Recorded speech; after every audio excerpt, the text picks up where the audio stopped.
In today's video, I'll be going over all the information you guys need to know about the next Clash Royale update that's coming in a few days, and this is actually an update that's going to be pretty good for free-to-play players. So this first update of the year is scheduled for next Monday, March 18th. It's a small update, so there's not going to be massive changes, but it is going to change how players engage with the game every day. The main three things you guys want to remember is daily tasks, they're going to be reworked, there's going to be challenge one-time rewards, and there's going to be deck UI changes. So daily tasks are going to be tweaked a little bit. There's still going to be 3 tasks a day, but the main change are going to be the rewards you get. So the battle banner tokens are going away, and there's going to be a new mystery box, which will be the main reward instead. So if you take a look here at the updated task system, as you can see, you have reward 1, reward 2, but in reward 3, you have the mystery box, which says lucky drop under it. And this is what it looks like when you complete the tasks and you're able to claim them. Now, the 3 daily tasks will still be the same every day. Play 1 battle, earn 10 crowns, and win 3 battles. So as far as the daily rewards go, instead of a silver chest and 20 battle banner tokens, the main reward will be a mystery box. The mystery box is a new kind of loot box that can give you a wide variety of items. Gold, magic books, and much more. Even evolution wild shards and a book of books. Of course, these will be very uncommon rewards, but they aim to make the daily task experience more exciting and unique.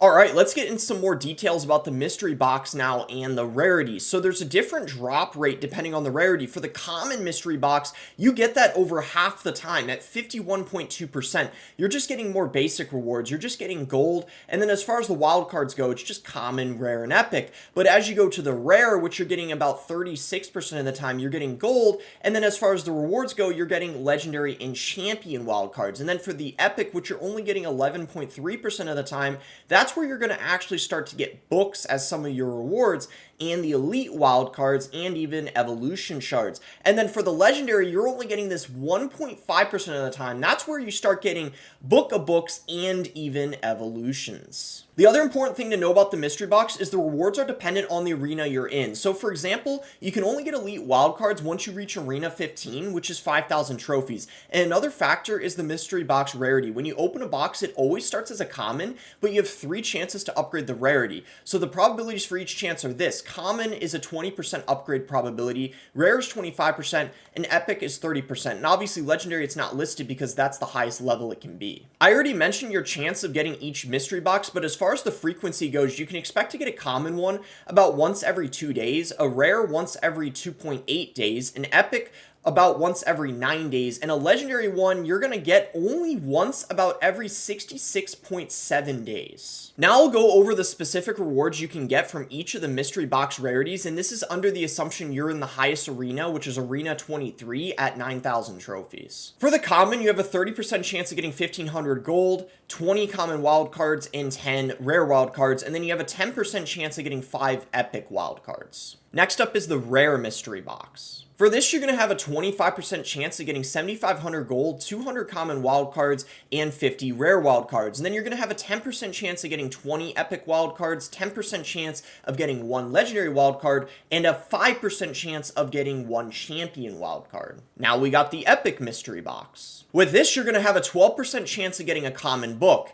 an 11% chance of getting a rare book, a 7% chance of getting an epic book, a 10% chance of getting an evolution wild shard, 20% chance of getting legendary wild cards, a 20% chance of getting champion wild cards, and a 20% chance of getting 7,500 elite wild cards. Lastly, we have the legendary mystery box. With this one, pretty much every reward you're getting is going to be pretty insane. You have a 30% chance of getting a legendary book, you have a 30% chance of getting a book of books, and you have a 30% chance of getting 50,000 elite wild cards, which is going to allow you to upgrade a whole card to the max level, and then you have only a 10% chance of getting a full evolution. Before I get into the challenge one-time rewards, here's a quick summary of everything I just said. So there's the same 3 tasks every day. The battle banner tokens are only available in the season shop. The mystery box loot overrides magic item inventory limits. There's a small chance to get awesome rewards in the mystery box. There's daily task refresh daily, same time as the daily shop. And the optimal rewards start at arena 15, which is 5,000 trophies. And now let's get into the second part of the update, which is challenge one-time rewards. Now this is mostly going to impact things things such as grand challenges, classic challenges,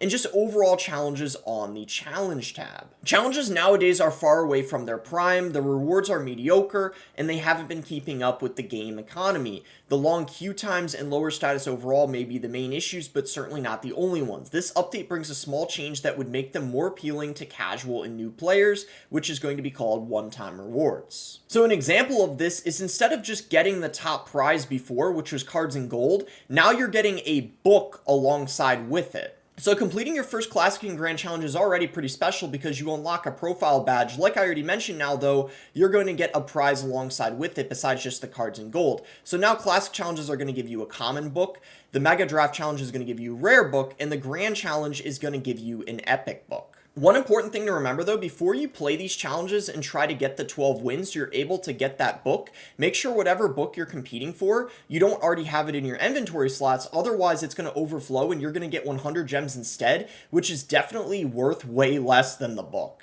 And the last part of the update is going to be deck UI changes. So since Tower Troops were added to the decks tab, several things had to be changed. And these additional changes should make the user experience smoother and most importantly, faster to edit decks. So this new thing being added is called ascending and descending order, which you can kind of see here from this picture. So basically it's just a new button that's added to switch between ascending and descending order, which is now independent of the card category that you're looking at. So now there's going to be more direct deck editing. Instead of tapping on edit deck every time you want to change a card, you'll be able to directly access your card collection after simply tapping one of the 8 cards.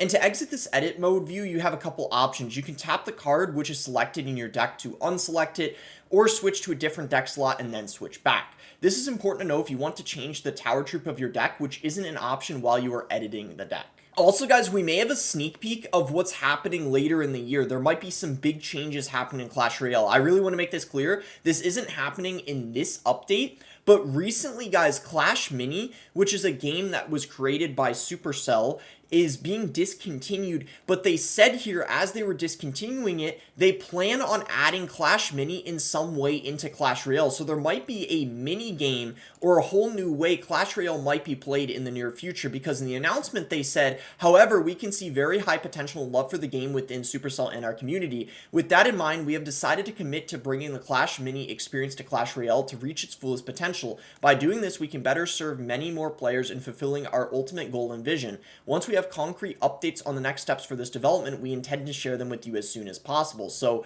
there you guys have it. Later this year, we are likely going to see Clash Mini somehow being implemented inside of Clash Royale. Alright, so that's all the information you guys needed to know. I decided to end this video with some final thoughts on my opinion on the update. Overall, it gets a thumbs up for me. I think my favorite part about it is for sure the mystery boxes. I think that might motivate people to play the game again a little bit on a daily basis, and overall, it looks pretty exciting. Even if the rewards or the frequency you get the massive ones aren't crazy or anything like that, it's still something and at least a step in the right direction. Now, the one-time 12 win rewards, I don't really think that's going to change much in terms of how excited people are to play the challenges or their ability to complete them, but overall I think this update is pretty decent for sure, even if it wasn't a big one. Let me know what you guys think in the comments below, and be sure to like and subscribe if you enjoyed the video.